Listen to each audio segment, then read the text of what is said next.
serve, so please continue to enjoy your breakfast. I have a few announcements and things to do, so you have time to enjoy your breakfast.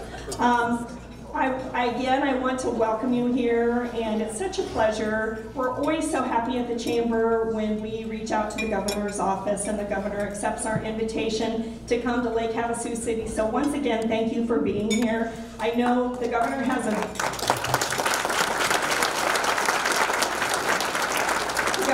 very busy couple of days up and around this part of the state. From here, he's going to Prescott, and then he's going on to Flagstaff after that. So I know his speech is right here. I'm surprised he doesn't have it memorized, and maybe he does. So we are so pleased that you're here.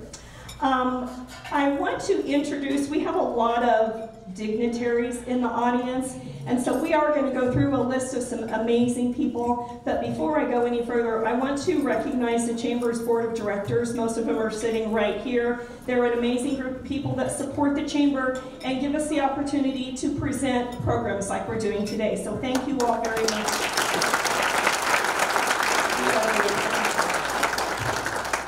And here we go with all of the wonderful dignitaries that have joined us today.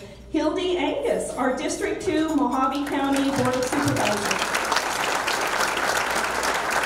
We have Jean Kinch, Mojave County Assessor. I'm kind of moving around the room here, so no particular order. We have a lot of wonderful educators and school board members with us today. We have Lisa Roman, who is president of the Lake Havasu Unified School District Governing. John Maston, member of the Lake Havasu Unified School District Governing Board. Diana Asire, our superintendent for the Lake Havasu Unified School District Board. Sarah Hall, who is a member of the Western Arizona Vocational Education District. CTED, welcome Sarah. We have Dr. Raymond Vanderie, who is the director of ASU at Lake Havasu. We have Dr. Stacy Klippenstein, the president at Mojave Community College. We have Dr. Jan Woods, who is a campus dean for Mojave Community College, Lake Havasu City. It's not on my list, but I also want to recognize and introduce, we have 5 members of the ASU Political Science Club with us today. So thank you very much for joining us.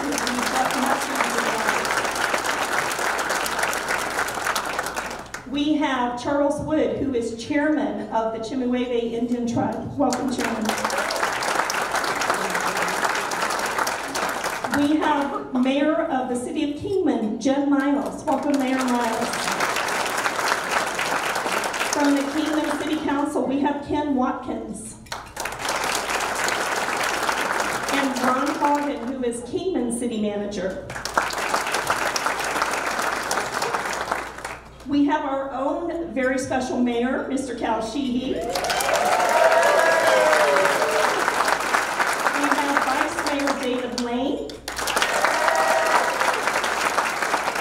Councilwoman Jenny Koch. Councilwoman Michelle Nguyen. Councilman Jim Dolan. Councilwoman Donna McCoy.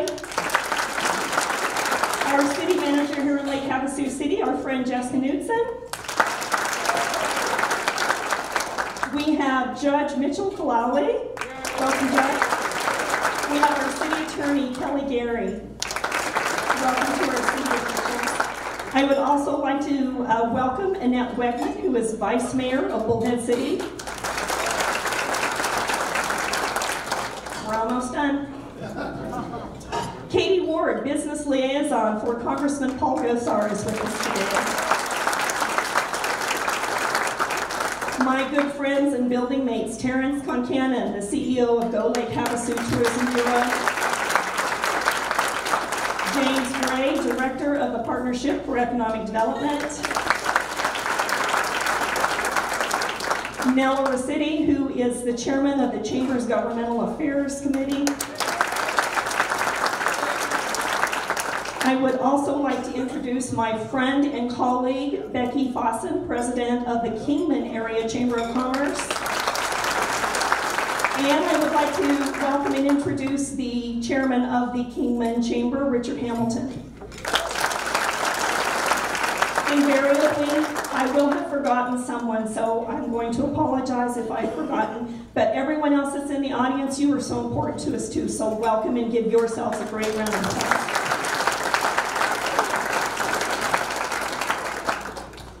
And now it is my great honor to introduce our mayor. Last night I had a little text conversation with Cal, and I said, Cal, I forgot to ask you how you wanted to be introduced. Do you want me to read your bio?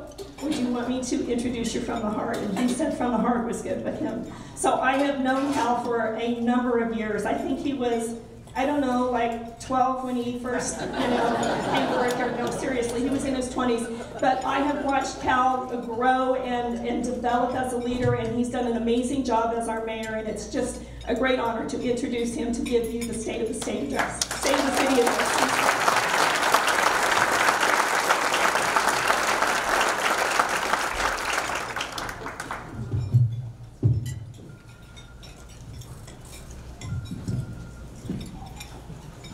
Thank you, Lisa, and also thank you to the Lake Havasu Area Chamber of Commerce and your team for putting on this event this morning. Good morning, Lake Havasu City. Honorable Governor Ducey, Chairman Wood, Supervisor Angus, Vice Mayor Lane, Council Members Koch, McCoy, Lynn, Grote, and Dolan, Kingman Mayor Jen Miles, and Kingman City Council Member Ken Watkins, Bullhead City Vice Mayor Annette Wegman, elected officials, distinguished guests, friends and neighbors, welcome. Thank you for being with us this morning.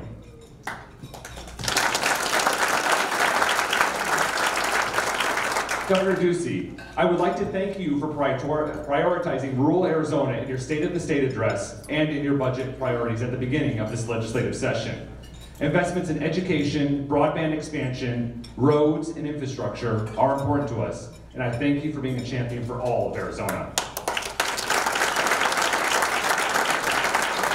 We also appreciate your call for additional monies to the Arizona Office of Tourism specifically targeted for marketing rural Arizona. Over 55,000 citizens call Lake Havasu City home, and our paradise in the desert is a favorite travel destination for hundreds of thousands of people each year. The state of our city is strong, and we have a bright future. Lake Havasu City is a place of innovation, managed growth, and opportunity, led by passionate and engaged citizens. Our building industry is robust, our tourism industry is experiencing record numbers, and our local economy is strong. And many people are investing or are interested in investing in Lake Havasu City. Lake Havasu City is home to so many innovative and talented people. Last year, we highlighted Tom and Megan Sanders, local entrepreneurs. Tom is a graduate of Lake Havasu High School, and Tom and Megan own Our Pampered Home, a top 40 Amazon retailer. They built this company out of a closet in their home. And last year we announced their investment at the shops at Lake Havasu. And today I'm happy to share that the construction crews are ahead of schedule, and Our Pampered Home, an omni-channel retailer, opens at their new location at the shops this spring with more than 60 jobs.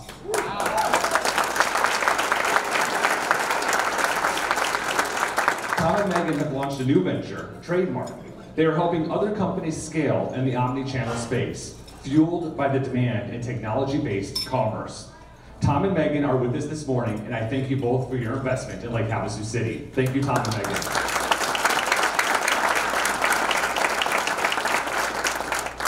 F106 is a co-working center and a place where startup, entrepreneurs, and small businesses and innovators can work in a shared space. F106 opened to gauge demand for a co-location center in our community, and I'm happy to report that the center is full.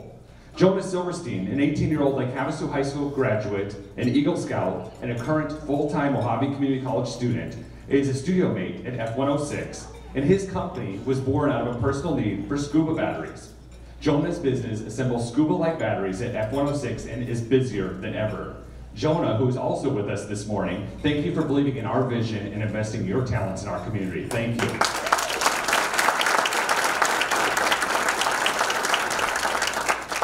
A new 9,000 square foot co-location center is being planned in the heart of downtown, featuring enhanced technology and additional tools and resources for entrepreneurs. Lake Havasu Unified School District was recently named a National Board Accomplished District for their efforts and investment of resources to support advancing quality teaching.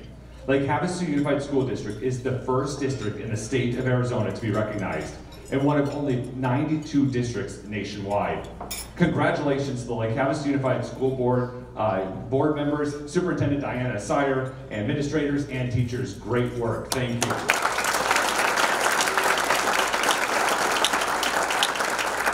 Lake Havasu Unified School District also repositioned a local elementary school into the country's first public school district to adopt Hillsdale College curriculum. Oro Grande Classical Academy offers a classical liberal arts education in kindergarten through 6th grade. Families now have a choice in traditional public schools in Lake Havasu City.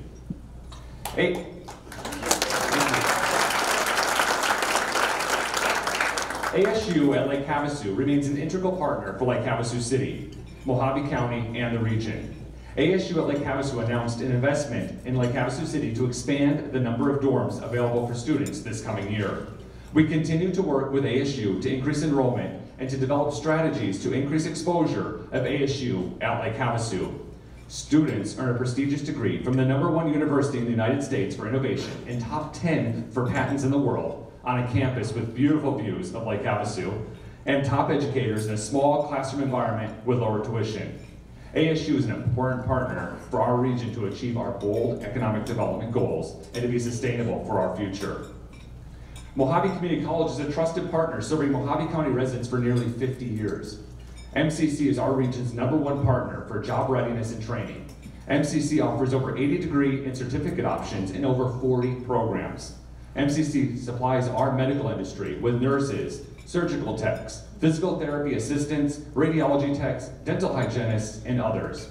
MCC educates our HVAC techs, our welders, and our electricians. MCC prepares students with educational foundation to go to a university to earn a bachelor's degree or higher, and we hope they choose ASU at Lake Havasu. I applaud all of our job creators, and I thank each one of them for their investments in Lake Havasu City. Lake Havasu Municipal Airport is home to 2 fixed-base operators. Havasu Air Center, one of the fixed-base operators at the airport, is one of those job creators. Havasu Air Center was recently awarded a military fueling contract. You may have heard the sounds of freedom in the air as military aircraft land and fuel the airport. An area of the main airport lobby has been transformed into a military lounge for members of the American Armed Forces to get respite, create flight plans, and prepare for their next mission. The military fueling contract is in addition to an already busy operation at Havasu Air Center, providing aircraft maintenance facilities, fuel, and other air service-related services. Havasu Air Center is creating jobs in Lake Havasu City. Dante Marinelli, owner of Havasu Air Center, is with us this morning, and I thank you for your investment in Lake Havasu City.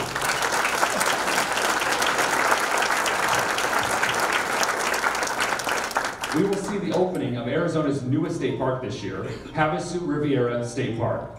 Thank you to Governor Ducey, Arizona State Parks Director Bob Roscheit, and private developers at Havasu Riviera working together to clear all of the obstacles associated with agreements with the state.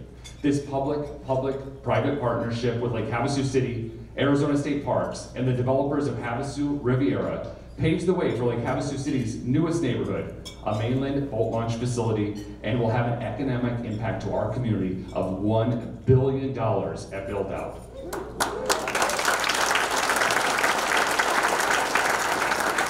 And again, thank you, Governor Ducey, for stepping in to make this vision a reality for us. Ken Komek and Jim Komek are with us today, and I thank you for your vision and your investment in Lake Havasu City by developing Havasu Riviera. Thank you, gentlemen.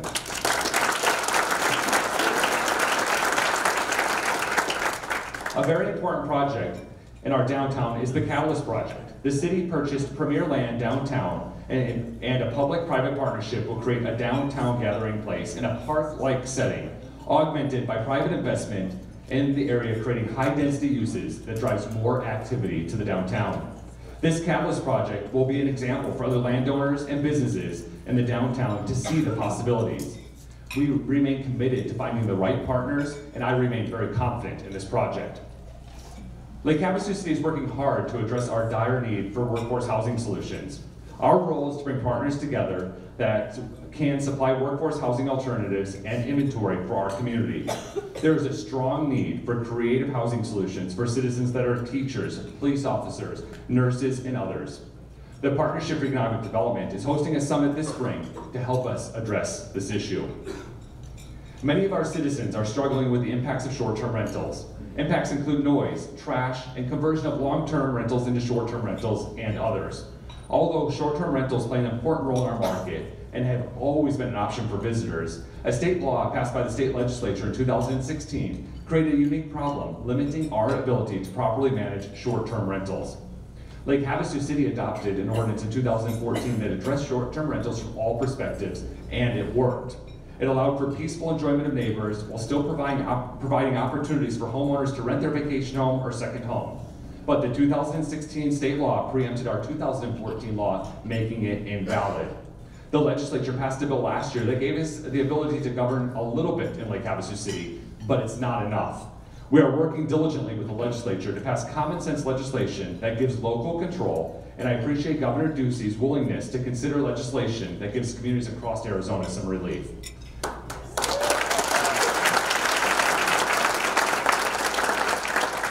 This past year, I created the Community Resource Coalition in an effort to bring together all of our nonprofit, social service, and faith-based community organizations together in the service of our community's most vulnerable citizens.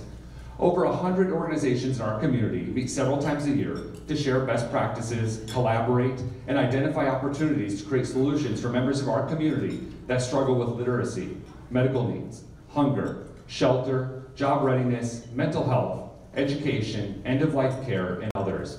I am so proud of the work that this group is doing. Through collaboration and communication, we are making a difference.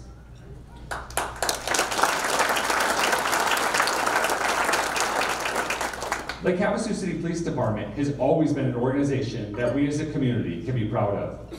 The men and women of the Lake Havasu City Police Department are professional, caring, and dedicated to protect and serve. The department recently received accreditation, one of only 4 agencies in the state of Arizona. Chief Dan Doyle and accreditation coordinator Captain Troy Sterling are with us this morning, and congratulations, gentlemen.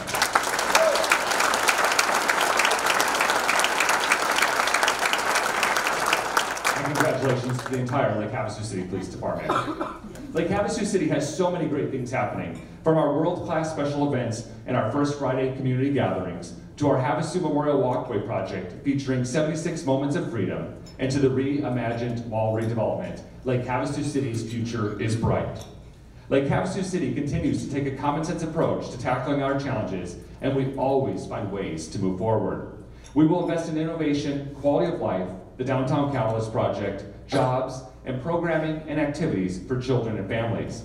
After all, it's the quality of life, recreation, and family that brings us to Lake Havasu City, but it's our community that keeps us here. A big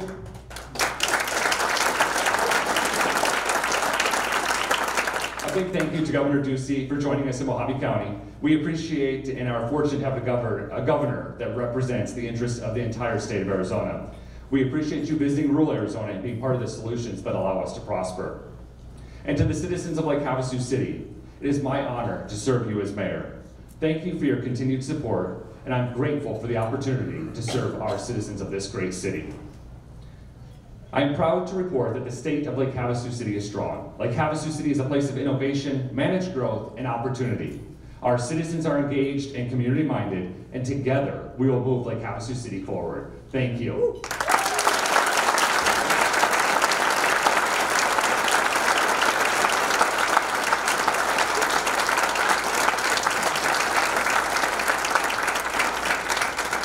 It is now my honor to introduce Lake Havasu High School Student Body President and Havasu Youth Advisory Council member, Ella Wofford, to introduce Governor Ducey. Ella is involved in Student Council, National Honor Society, and Skills USA.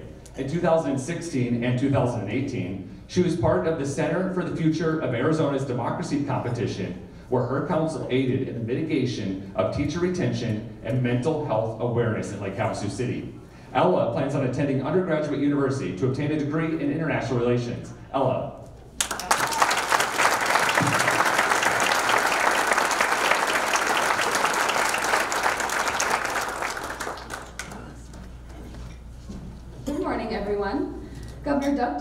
the 23rd governor of the state of Arizona. He was elected in 2014 and re-elected in 2018, earning more votes for governor than anyone else in state history. Governor Ducey has applied his experience from a successful business career, including his time as CEO of Cold Stone Creamery, to bring a much-needed change to Arizona government.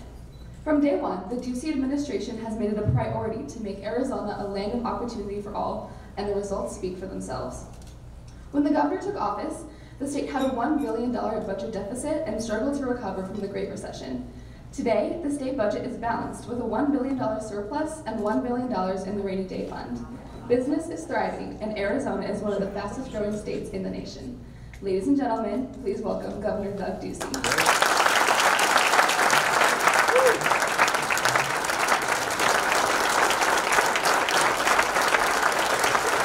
Thank you very much. Thank you. God bless Mojave County. Anything to get out of the state capitol. It's great to be here. What a beautiful day. Thank you, Ella. Arizona is so proud. This is our youth. This is the graduating rising senior headed to college, and incredible record. Great job. And I want to say thanks so much, Mayor Sheehy. What's going on here in Lake Havasu, Kingman, Bullhead City, all of rural Arizona is very exciting, and I appreciate the warm reception. It's always great to be visiting with the citizens, talking about what the good things that are happening at the state. And at least I want to say thank you to Lake Havasu Chamber of Commerce for hosting us today. We wanted to get out and about far and wide so people had the facts about what's going on in the state of Arizona. I know it's not quite water skiing season yet, but it's just always good to be back in Lake Havasu. And I want to say to all the other elected officials throughout this community, thank you for being here. Thank you for the responsibility you've taken on. It's really something to put your name on a ballot, and I think the results that we're seeing in Arizona not only shows that our private sector is thriving, but that we've got good leadership both at the local and municipal level all throughout the state. So thank you very much.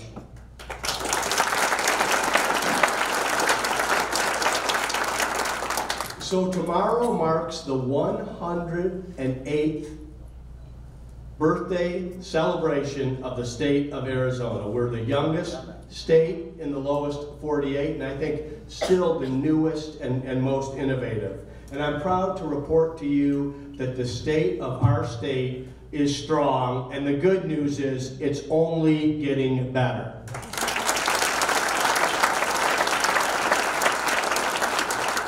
In the game of states, people vote with their feet, and Arizona is winning. We are home to the fastest growing county in the country. We are home to the fastest growing city in the nation. And today, Arizona is the #1 inbound state in the United States. And our economy is roaring. We've had 350,000 new private sector jobs since 2015, and the size of our government is smaller.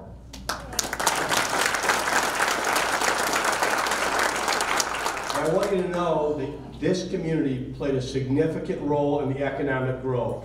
Since January of 2015, projects with the Arizona Commerce Authority have brought more than $122 million in capital investment for 424 projected jobs with companies like Doc Foods, Arizona Flexible Packaging here in Lake Havasu City, and Meyer Distributing with Valley Pride Farming in Kingman. All of this growth is reflected in our growing general fund and bursting revenues. But I think you know me well enough by now, we're not going on a spending spree down at the state capitol. And just because I think it bears repeating, I think it's important that everybody knows that we are not going to raise taxes. Not this session, not next session, Not at the ballot box and not in the legislature. Taxes will not be raised on my watch. Instead, we're going to give back to the ones who we can all agree have sacrificed the most. Today in Arizona, we are blessed to have over 600,000 veterans in our state. These brave men and women are heroes, and we owe them an eternal debt of gratitude for all the freedoms that we enjoy. And on that note, I'd like to ask all the veterans present today to please stand so we can honor your service.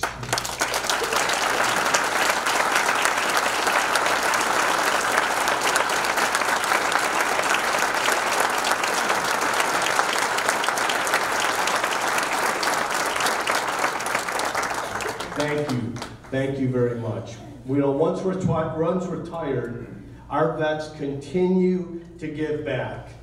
So our government shouldn't be taxing their service to country. It should be honoring their service to country.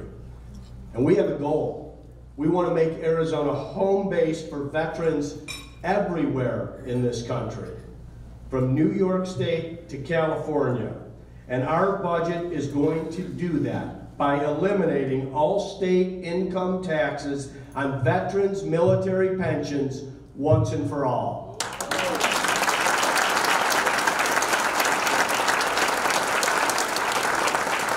And that's not the only way we're going to honor our heroes. Our state is stronger with veterans here. We're going to build on a $1 million investment in the Be Connected program. We have new veterans homes under construction in Flagstaff and Yuma. And for our heroes and their military spouses, polish your resumes. We're getting rid of your occupational licensing fees.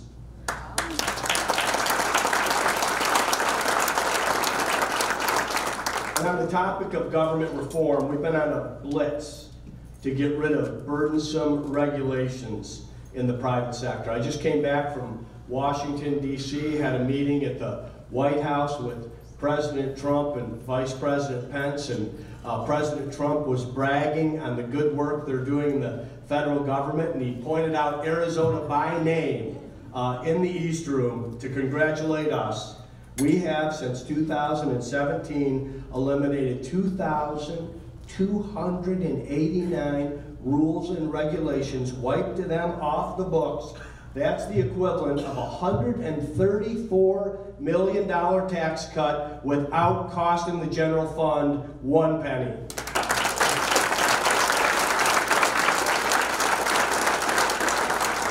And unnecessary rules and regulations aren't the only things we can get rid of. To start the year, I rescinded 23 old executive orders, resulting in the elimination of 18 boards and commissions that we just don't need. Don't worry, I'm not going to go through the list. You won't miss them. I also signed an executive order with a new reform. If government is to determine that a new regulation is absolutely necessary, it must first identify 3 others to eliminate. This is not the New York or California way. This is the Arizona way. And we're going to stick with it. It's very important to me, as we head through this year, that we keep Arizona, Arizona. And I said in the State of the State, so that all the lawmakers knew, that there are 15 counties in the state of Arizona, and there are needs outside of the great state of Maricopa.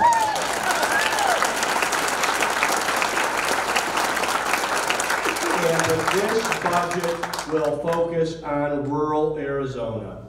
So this year I want you to know we've added a real highlight to the needs around the state, including expanding access to high-speed internet for all our communities. I'm pleased to report that just a few weeks ago, the Mojave Electric Co-op was awarded funding to provide high-speed broadband to its 35,000 members through an Arizona Rural Broadband Development Grant.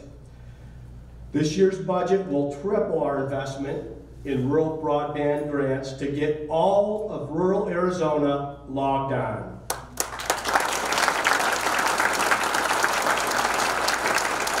It's a real difference maker in respecting your way of life, leveling the playing field, better health care, better free enterprise, and better education.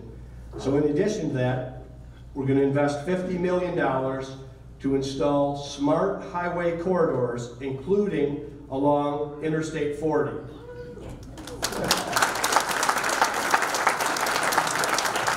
We've also got a plan to get vital jobs filled in our rural communities, a rural jobs initiative. There are currently over 2,000 manufacturing jobs available outside of Maricopa and Pima counties. So this year our budget includes $825,000 to bolster the efforts at Mojave Community College to help get jobs in demand industries filled. Those dollars are on top of the additional $495,000 in flexible aid that's headed to Mojave Community College in our budget.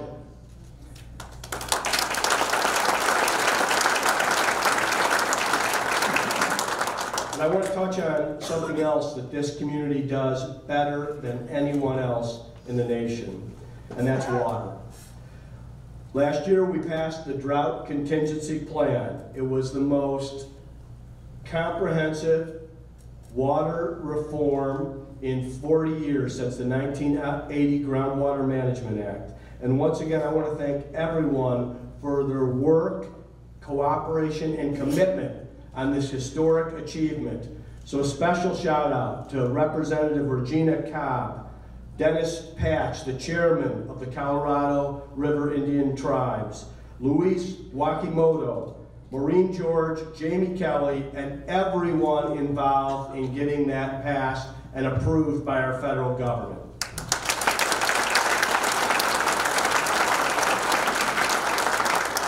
And there's more to do. There's always going to be more to do on water. I want you to rest assured we're going to continue to protect Lake Mead, the Colorado River, groundwater, and our ag jobs.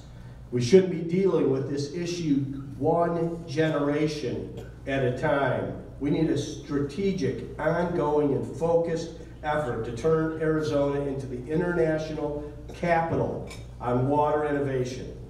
Now, we've been a leader on water, and nobody's better at it in the United States than us. And with this approach, we'll continue to be an even stronger leader far into the future. Let's switch to K-12 and talk about our kids. We're investing more in our kids and public schools as well. To date, we've pumped $4.5 billion in new investments in Arizona schools.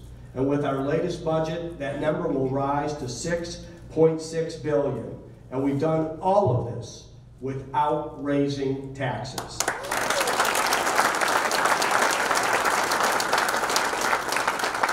There's a relentless drumbeat from the spending lobby to raise taxes. But I keep pointing out what our financial condition is and how healthy we are and the surplus dollars that we can invest. So I want you to know that we'll continue to do that, but we don't need to raise taxes. What we've done is improve the life of the taxpayer. And it allows us to make an even larger investment in school counselors, cops on campus, and school safety, a focus on career and technical education, what we used to call SHOP when guys like me were in high school, and the trades. And it's more money for the Arizona Teachers Academy, and by the end of this school year, we will have completed a 20% pay increase for Arizona public school teachers.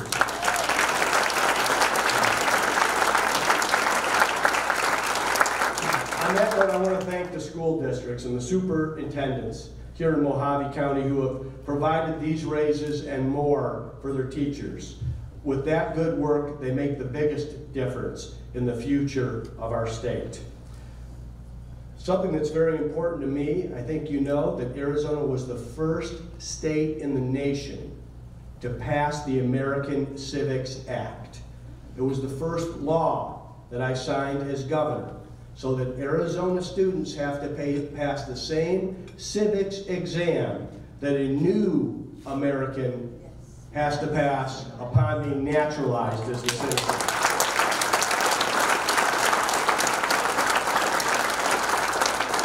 31 other states have followed suit since Arizona led the way. So we're going to continue to prioritize our nation's founders and their founding principles in the state of Arizona. Today, in America, only 1 in 4 citizens can name the 3 branches of government. 70% of our people don't know that the Constitution is the supreme law of the land. We've taken those steps to ensure that our next generation is equipped to inherit our republic. So in addition to having them pass the American Civics Act, I'm proposing we expect more, start them earlier, and give our middle schoolers a chance to complete this exam, because we know that there is more to learn about our country and its history. So, in honor of a legendary Arizonan whose life has been a living civics lesson, I'm calling on a day when classroom instruction can be dedicated entirely to civics. Sandra Day O'Connor Civics Celebration Day.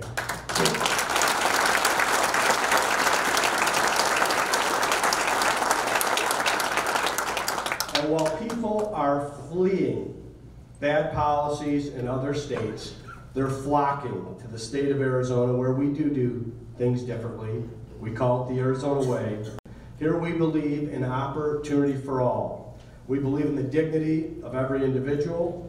We believe in putting others first. And I'm proud to say that this community and your elected leaders live those values each and every day. So on that note, I want to thank Mayor Sheehy, Senator Sonny Borelli, Representative Regina Cobb, Representative Leah Basucci, for representing this community so well at the state capitol. Senator Borelli has a bill this year to infuse millions more dollars from Arizona's medical marijuana fund into the Substance Use Disorder Services Fund to combat the epidemic of opioids. The goal here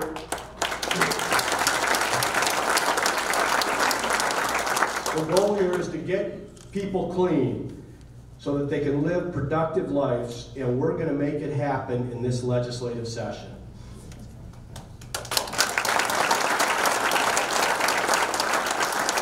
We're also going to take action to make sure that the entire state of Arizona continues to respect the rule of law.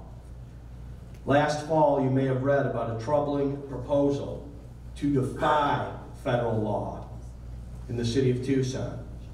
Thankfully, it was soundly and overwhelmingly rejected by Democrats and Republicans alike in southern Arizona. It wasn't even close. And now it's time for all Arizonans to make their voices heard and to enshrine it in our Constitution. This November, we're working to give all Arizona voters the opportunity to say yes to the rule of law and no to sanctuary cities.